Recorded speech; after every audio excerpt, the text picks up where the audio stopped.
வாழ்க வையகம், வாழ்க வையகம், வாழ்க வளமுடன். வாழ்க வளமுடன்.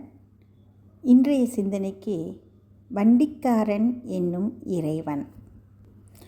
தை மாதம் பிறந்து ஒரு 5-6 நாள் ஆயிடுச்சுங்க.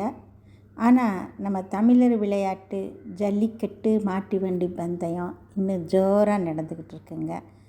மாட்டு வண்டியை நம்ம எல்லோரும் பார்த்துருக்கோங்க. அதுவும் இப்போ ஜல்லிக்கட்டு சீசன். குழந்தைங்க எல்லாருக்குமே மாடுன்னா ஏது, மாட்டு வண்டினா ஏது அப்படிங்கிறது ரொம்ப நல்லா தெரியும். மாடு, வண்டி, வண்டிக்காரன், இந்த 3 இணைஞ்சாதான் மாட்டு வண்டி ஓடுங்க. மாட்டுக்கு உயிர் இருக்குது. ஆனால் வண்டியில் மாடு தானாக போய் தன்னை கட்டிக்குங்களா? என்னங்க கேள்வி இது? மாடு எங்கேயாவது தானாக போய் வண்டியை கட்டிக்குமா?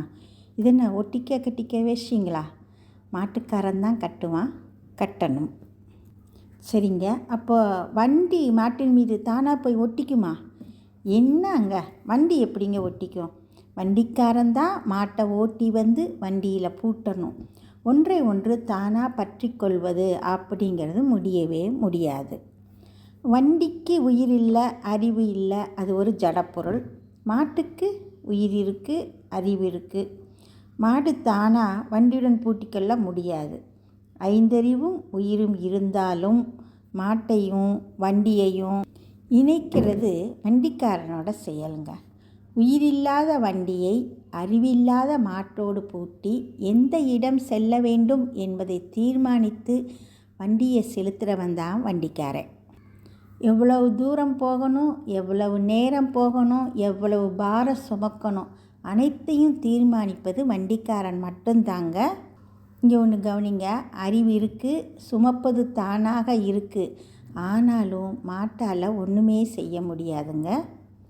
அதே போல் உடம்பு அப்படிங்கிற ஜட வண்டியை ஆத்மா, உயிர் என்ற மாட்டுடன் பூட்டி இறைவன் என்ற வண்டிக்காரன் தான் ஓட்டுகின்றான். அவன்தான் தீர்மானிக்கிறான், அவனே இயக்குகிறான், மனிதன் இயங்குகிறான்.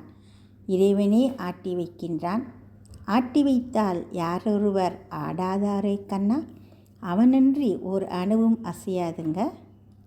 இந்த மனித வாழ்க்கை எவ்வளவு காலம், எவ்வளவு நேரம், எவ்வளவு பாரம், அதாவது சுகம் துக்கம் அப்படிங்கிறத தீர்மானிக்கிறது இறைவன் என்ற வண்டிக்காரன் மட்டும்தாங்க. கொஞ்சம் ஆழ்ந்து பார்த்தோம்னா, நம்ம உடலுக்கு பெயர் அசித்து, ஆன்மா பெயர் சித்து. ஆன்மாவுக்கு அறிவு உண்டு, உடலுக்கு அறிவு கிடையாது.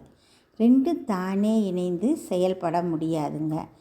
இறைவன் எனும் வண்டிக்காரன் பிராணவாயு, ஆக்சிஜன் எனும் பூட்டான் கயிற்றால் உடலையும் ஆன்மாவையும் இணைத்து இயக்கி கொண்டிருக்கிறான் அப்படின்னு ரொம்ப தெளிவாக விளக்கியிருக்காருங்க நம்ம திருமுருக வள்ளல் கிருபானந்த சுவாமியார் அவர்கள். வண்டிக்காரனாகிய இறைவன் வகுத்த வழியில் யாதொன்றும் குறையில்லாத பாதையில் செல்வதற்கு தடையாக இருக்கிறது எதுங்க? நமது 5 புலன்கள் கவர்ச்சியினால் மனக்குதிரையை அதன் இழுத்த வழி விட்டுவிட்டு துன்பத்தை விலை கொடுத்து வாங்குகிறோங்க. நம்ம வண்டிக்காரனாகிய இறைவனை மாயையால் கட்டுண்ட நாம் நம் வழியே செல்வதற்காக சண்டித்தனம் பண்ணுறோம். நம்ம நினச்ச வழி போக எத்தனிக்கிறோம்.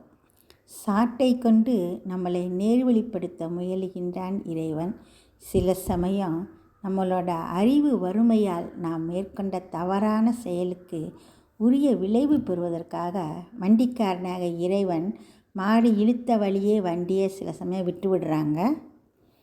நல்ல மெய்ப்பன், குட் சமாரிட்டன், நல்ல வண்டிக்காரன், சொந்தக்காரன், இறைவனுக்கு உடைமையாகாமல் பொறிகளுக்கு அடிமையான நாம் நல்ல வழி காண்பதற்காக வந்த ஒரு உதவி குரு உயிரின் சேர்க்கை ஆகும். இறைவன் எனும் வண்டிக்காரன் நமது வாழ்க்கையை வழிநடத்தி செல்லும் பயணம் எப்படி இருக்கிறது? நம்ம எங்கே அழைச்சிட்டு போகிற அந்த இறைவன் என்ற வண்டிக்காரன், அவனுடைய சொந்த ஊர் எது? அதுவே நமது சொந்த ஊரும் ஆகும் அல்லவா? வண்டிக்காரனாகிய இறைவனின் சொந்த ஊர் எது? சுத்த வெளியாகிய வெட்ட வெளியே அது. வண்டிக்காரன் நடத்தி செல்லும் நல்வழிப்பாதையில் செல்ல நமக்கு தேவையான உரிய விளக்கத்தை அளித்து நம்மை உய்விக்க வந்த குருவின் திருவடியை வணங்கி வாழ்த்தி வாழ்வோம். வண்டிக்காரனாம் இறைவனின் நல் வழி நடத்துதலில் குருவின் துணையோடு நமது வாழ்க்கை பயணம் நன்றே தொடரட்டும். தொண்டாற்றி இன்பம் காண்போம். வாழ்க வளமுடன். வாழ்க வளமுடன். ஸ்கை வேதாத்திரியம் அமுதம் சேனலுக்கு இதுவரைக்கும் சப்ஸ்கிரைப் பண்ணின அனைத்து அன்பர்களுக்கும் மிக்க நன்றி. வாழ்க வளமுடன். அனைவரும் வேதாத்திரிய தத்துவங்களை உலகறிய செய்வோம். இந்த சேனலை உங்கள் நண்பர்கள் அனைவருக்கும் ஷேர் செய்து பயன்பெறுங்கள். நன்றி. வாழ்க வளமுடன்.